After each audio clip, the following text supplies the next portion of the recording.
What up, everybody? It's your boy Hoop Jogging back with another video. If you would take a second to like, comment, subscribe, hit that notification bell, please. All right, let's get it, man.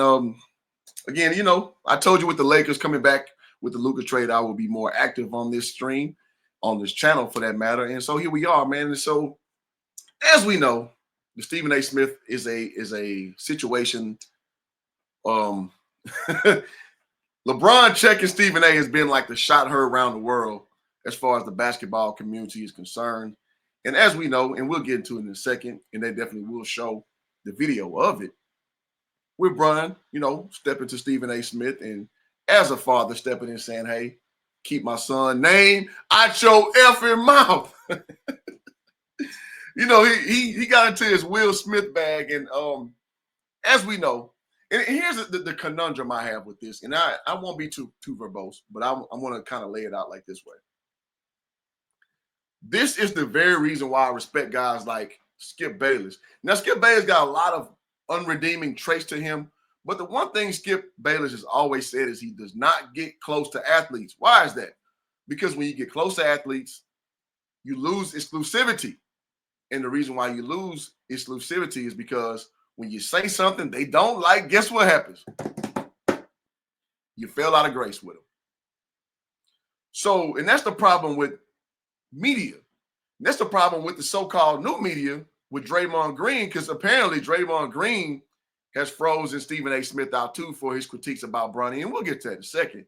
But ultimately speaking, the reason that the NBA as a whole, as a product, is just not thriving and surviving as it should is because of these little buffer zones, these safeguard zones where you can't say that, listen, from what I see, this kid ain't ready, right? You have to sit there and glaze.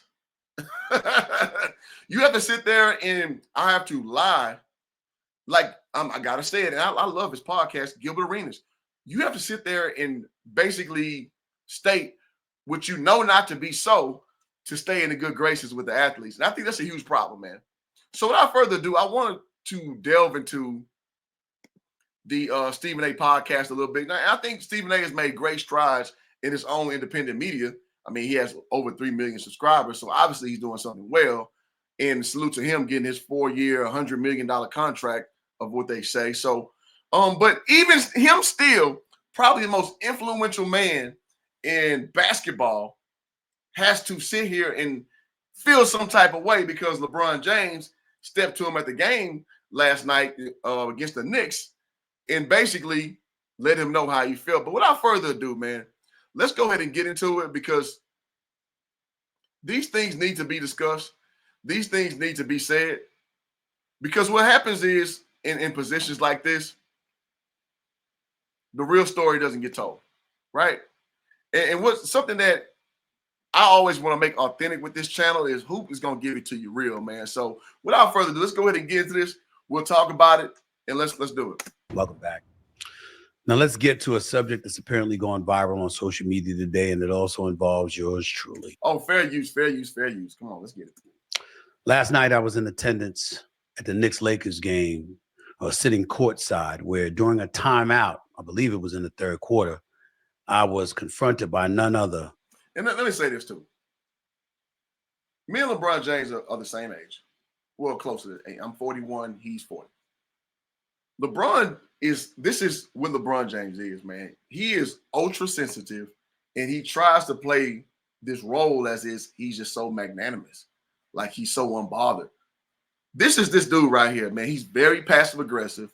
He'll say one thing and do another. And I can go through several, a litany of ways to kind of bring that point home. But my job here, or my intent, is not to lambaste him, but just give more background of who you're talking to or who you're dealing with right here. This is textbook LeBron James right here. With the fit in and fit out, with the mirror picture, he was basically slugging Kevin Love. This is what LeBron James do. This passive aggressive stuff, man. When you say that Bronny is better than half you dudes in the league, it is low key funny. No. As a matter of fact, hold on. Let me make sure I quote it right because I did screenshot that tweet that he put out. LeBron Ramon James said, "Man, Bronny definitely better than some of these cats I've been watching on League Pass today. Shit, lightweight, hilarious. This was March 6th of 2023. So damn near 2 years ago to the day is when your boy LeBron James said that his boy is better than some of these cats he watched on League Pass Day. And it's lightweight, hilarious. So this is not hoop jargon making this up. This is not fodder. This is not conjecture. This is what your boy said. Y'all see what's going on. But let us proceed. Then LeBron James himself.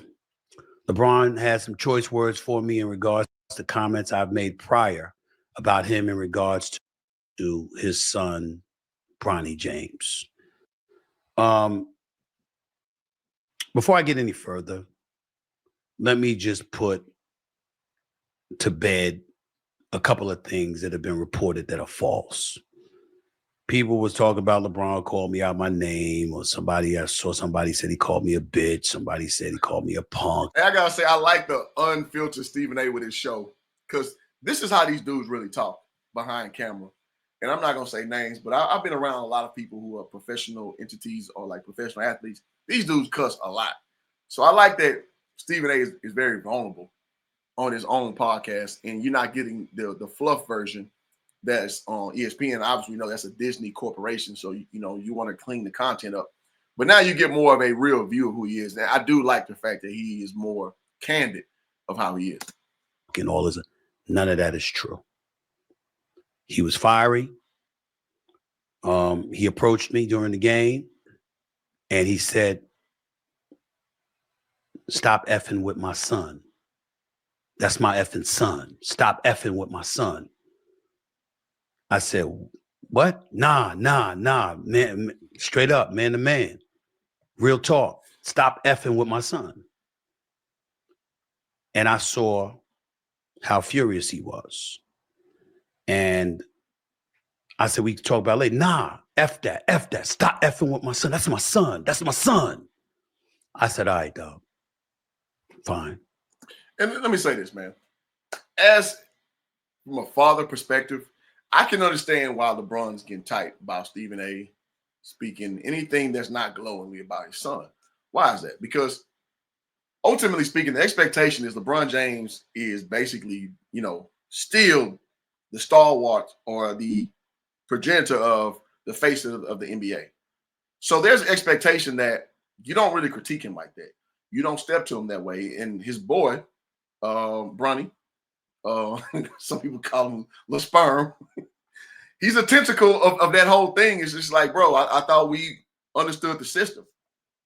But the thing is this: when you bring your son into this scenario, this is something you created, my boy. You made this. You got Bronny drafted at number 55, where he did not deserve. I think we all can understand that. You got him a 4-year guaranteed contract. And as we just put out, you put this tweet out 2 years ago, you know, basically saying that these dudes in the NBA don't deserve to be there and your boy does. Okay, we gonna take you at your word, homie. So when your boy started playing and he started putting up bricks, all white bricks, we start putting them bricks up. Listen, man, people gonna have something to say. Hoop jargon, what do you mean by bricks? Glad you asked. Because as it stands right now, you know, Bronny is like a tale of two tales. Now, in the G League, props, give him what props is due. He's doing his thing. But as far as the, you know, I'll go over both his stat lines. But as far as him in the active NBA, which is the level he got drafted to, he's putting up 1.4 points per game, 0.4 assists, 0.2 steals, and 0.1 blocks, decimals. And all above all that, he's shooting a 20% field goal percentage. That's terrible. You got to damn near go out your way to shoot 20%. That means out of 10 shots, you hit 10 of them jokers. Ladies and gentlemen, that's not good. And not only is it not good, that's like you're not on the level. Now, let me be fair. In the G League, he's putting up 22 points per game, 5 rebounds, 5 assists. And listen, man, from a guy at SC last year, putting up 5 points per game, I think 4 rebounds per game. Y'all correct me in the chat if I'm wrong. Listen, man, I can rock with that. As a G League player, though, to give context, Mac McClung, 3-time slam dunk champion who cannot get real rotation in the NBA at the same stature as Bronny pretty much, put up this year 24, 4, and 6 in the G League. So basically, that tells me you're basically a Mac McClung level guy as your skill set and your stature translates to the next level. So I say all that to say is you're not out of bounds to have critiques. Because listen, one thing you don't see from your boy is a campaign to say Mac McClung need more minutes. No, you're 6'2", you're undersized, you can't really play point. That's not a lot of room for you. And I got that same energy for Bronny when I watch Bronny play, and we'll talk about that in a second, but you're just not ready for the NBA level. And again, 1.4, 0.4, 0.2, and 0.1 tells a story. What we talking about? So what I've observed from Stephen A. Smith was he said that Bronny is not ready. I don't know what's wrong with that statement because he's not.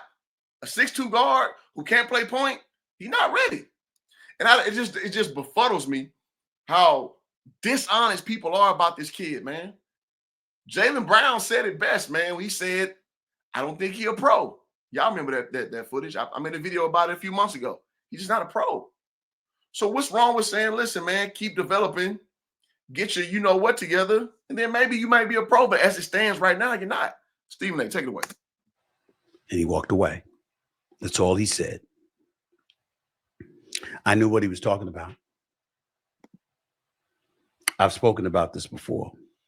Matter of fact, I heard that not many, not all, but a few players were upset at me about that. I think one player in particular was Draymond Green, who I haven't spoken to since and has no desire to speak to me primarily because of this, I suppose. And Draymond Green bought and paid for by Clutch Sports. It is what it is. A cat, I've really loved his game since Michigan State. But, I mean, Draymond Green blow with the wind. He's supposed to be the progenitor of this new media stuff, and he's basically showing he's biased. And that's why, like, nobody's buying. I mean, I don't know how successful his podcast is. I'm not trying to disparage him because I still consider myself a fan of his game. But it's like, I mean, Stephen A., whatever, man. And I found out the way that I found out, which was last night while I was at the game. I was a guest of Ari Emanuel, owner of William Morris Endeavor, founder of William Morris Endeavor, rather. Founder of Endeavor, I'm sorry, before they merged with William Morris. And I was a guest of his, sitting at the game with him and Larry David from Curb Your Enthusiasm. I was sitting courtside, and the next thing you know, out of the blue, LeBron came in my face. With a structured motorized pergola, your family now enjoys quality time together in the fresh air, sun, and perfect amount of keep it pushing. Obviously, since he brought up his son, he was piggybacking off of what I had said weeks ago. And what I had said weeks ago is that when Bronny James was struggling, and I threw out some stats and stuff like that, and I said he's not ready. And then I came on this podcast and I reiterated that point. Clearly, it was something that was on LeBron James' mind. Yeah, and to kind of steel man that point, that's when LeBron James got off social media for a second, talking about how toxic it is and all that. It's because, I mean, listen, and Bronny getting to 1.4 points per game and 20% is a massive increase because about a month and some change ago, it was like 0.5 points a game and shooting 11%. No, shooting 8% from the field. So it was really bad at one point. It was extremely bad. So what Stephen A. saying is how K-Dot say, man, it's what the culture feeling. So if you're not a LeBron James fan or a Glazer, as it were, you can see in white and black what he was. So Stephen A. is not out of pocket. He's not picking on your kid. He just called it how it is, but we know how it rolls in Clutch Sports land. It's either all or nothing, baby. It's the mob over there, man. Like you can't speak ill at all. And listen, man, one thing we do over here in hoop jargon, we don't play that. So it's just funny how melancholy Stephen A. is right now. Like, dude, just speak your piece. Listen, he gonna be your friend or he not. You can't control that. Talk your shit. If that's how you feel, stand on it. So, but this is Stephen A. This is what he does. Like, he kind of has this affinity, or he has this propensity to want to befriend, players and be the cool guy and all that. Dude, like I led in with Skip Bayless, you ain't got to be friends with these dudes, man. Because you know how it go. A lot of these dudes emotional as hell. So if you don't like what they say, you know what they're going to do. It is what it is. That he was aching to confront me about. And so it happened the way that it happened. Now, before I get into anything else, let me say that LeBron's agent, who is Rich Paul, his boy, has my number. Maverick Carter, who's universally respected and is a big player in the industry these days, he has my number. It's very easy for LeBron James to have called me. It's very easy for one of them to have called me and to say, LeBron wants to see you. He wants to talk to you face to face, man to man. That's not what happened. Last night at the Lakers game happened. Now I get, and people have said to me today that I'm looking pretty damn sad. You do look it. I'll fess up. I am. Because something like that is not something that should make any of us comfortable. I didn't anticipate it. I don't know why I didn't anticipate it. But I'm not here to blame LeBron James. That wasn't a basketball player talking to me last night. That was a dad. He rolled up on me as a father. That's what he did. That was not a basketball player talking to me. We talk about LeBron James all the time. Practically everybody does. That's not what LeBron James does. So for him to confront me, obviously it was something that he was incredibly passionate about, put off about, and felt necessary to confront me about. And what better motivation could there be than to be protective of his son? I understand it. I respect it as a parent. I'm a father of 2 daughters. And in all honesty, I couldn't definitively tell you that if I were LeBron James, I would not have done the same thing. I would hope that I would not have. I would hope that I would have picked up the phone and called the person instead, or got arranged to see that person face to face instead. Okay, you guys get the idea. That's enough of that. But listen, man. This is, again, look how like he's going to a funeral or something. How downtrodden his speech is. Dude, you don't owe LeBron James nothing. You owe his kid respect. No. Actually, you don't. You owe the game respect. You respect a player as what a player shows you. Meaning, if a player is playing bad, listen, you got the right to, critique, give your opinions. And if they're playing really bad, get in their ass, right? But if a player's playing good, you give them the proper due and respect. What you don't owe is Clutch Sports the clemency where Bronny just, I got to say something glowing regardless. I got to give him grace regardless.